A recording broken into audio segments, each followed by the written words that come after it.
Our eyes are incredible. They're like cameras that capture light and send information to our brains. The front part of the eye, the cornea, is clear and curved. It helps bend light as it enters the eye. Next, light passes through the pupil, that black circle in the center of our eyes. The pupil can change size to control how much light gets in. Surrounding the pupil is the iris, the colorful part of our eye. The iris muscles control the pupil's size. Behind the pupil is the lens, a flexible structure that focuses light onto the retina. The retina lines the back of the eye and acts like the film in a camera. It contains special cells, rods and cones that are sensitive to light. Rods help us see in dim light, while cones allow us to see colors. When light hits these cells, they send electrical signals through the optic nerve to the brain. It's like a super-fast messenger delivering important information. The macula, a small area in the retina, is responsible for our sharp central vision. This is what helps us see details clearly when we look directly at something. Our eyes work together to give us a complete picture of the world around us. Imagine light as tiny waves traveling at incredibly fast speeds. These waves bounce off objects and enter our eyes, carrying visual information. The cornea and lens work together to bend these light waves, focusing them onto the retina. Think of it like a magnifying glass, focusing sunlight onto a point.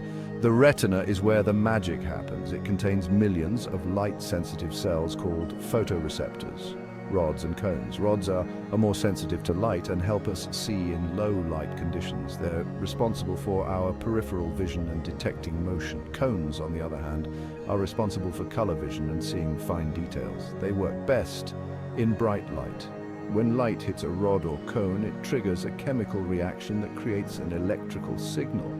This signal travels through a network of nerve cells in the retina, eventually reaching the optic nerve. The optic nerve acts like a cable, transmitting these electrical signals from the eye to the brain. It's a superhighway of visual information. The journey of light from the eye to the brain is a complex and fascinating process. It's a testament to the incredible design of our visual system. The brain is the real hero of our visual story. It receives electrical signals from the optic nerves and decodes them into meaningful images. Think of it like a powerful computer processing complex data. The optic nerves from both eyes meet at a point called the optic chiasm. Here, information from the left and right visual fields crosses over. Signals from the right eye's left visual field and the left eye's right visual field travel to the left side of the brain. Similarly, signals from the left eye's left visual field and the right eye's right visual field travel to the right side of the brain. This crossover allows the brain to create a complete three-dimensional representation of the world.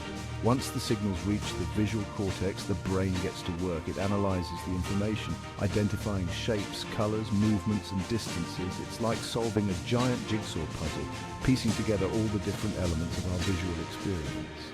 The brain also relies on past experiences and memories to interpret what we see. For example, when we see a familiar object, our brain quickly recognizes it based on previously stored information. This process of interpretation and recognition happens incredibly fast, allowing us to interact with the world around us seamlessly. Refraction is the bending of light as it passes from one medium to another. When light travels through the cornea and lens, it gets refracted or bent so that it focuses on the retina. This bending of light is essential for sharp vision. Think about a straw in a glass of water. It appears bent at the surface because light travels at different speeds in water and air. This difference in speed causes the light to bend, creating the illusion of a broken straw. Color perception is another fascinating aspect of vision. Our eyes perceive color based on the different wavelengths of light that objects reflect. White light, like sunlight, is actually a mixture of all colors of the rainbow.